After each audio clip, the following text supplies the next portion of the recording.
யோகஞான சித்தர் ஓம் ஸ்ரீ ராஜயோக குருஷானம். என் பேர் என் சண்முகநாதன். நான் 2003 பயிற்சி எடுத்தேன் யோக சக்தி வைபவம்.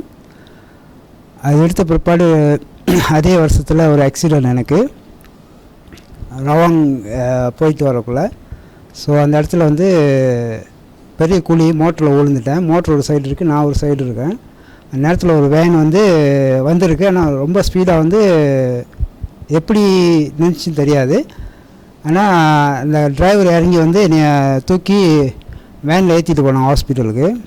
அப்போ ஏற்றிட்டு போகக்குள்ள அவங்க சொன்னாங்க, எங்கேருந்து வரலாம் விசாரிச்சுட்டு கேட்டு, நான் வந்த வேகத்துக்கு இந்த வேன் உன்னை அடிச்சிருக்கோம், அது எப்படின்னு தெரியல, என்னோடய வேன் நின்றுடுச்சு, ஆனால் உன்னை சுற்றி ஒரு ஒளி கவசத்தை பார்த்தேன் அப்படின்னு சொன்னாங்க.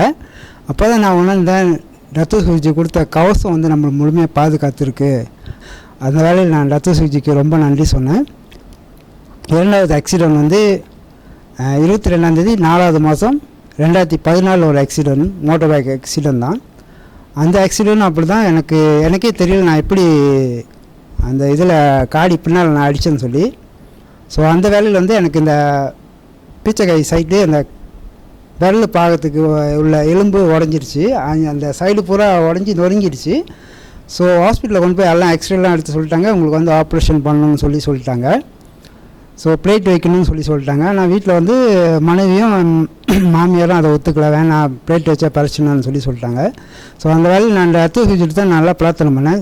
இந்த வேலையில் ரத்த சிகிச்சை அருளால் நான் கொடுத்த நோய் நீக்கம் செஞ்சோம். மனைவி எனக்கு பிற நோய் நீக்கம் செஞ்சாங்க. அந்த எலும்பு கூடுறது இன்னும் 21 நாளில் குணமடைஞ்சிருச்சுன்னு சொன்னாங்க. ஸோ எக்ஸ்ரே இடத்துல அந்த எலும்பெல்லாம் திருப்பி கூடிருச்சு. அவங்களே டாக்டர் அதிசயப்படுறாங்க, எப்படி இந்த எலும்பெல்லாம் நொறுங்கி எலும்புலாம் நல்லா ஆயிடுச்சு அப்படின்னு இந்த கை தான். இந்த வேலையில் ரத்த சிகிச்சைக்கும் நன்றி சொல்கிறேன்.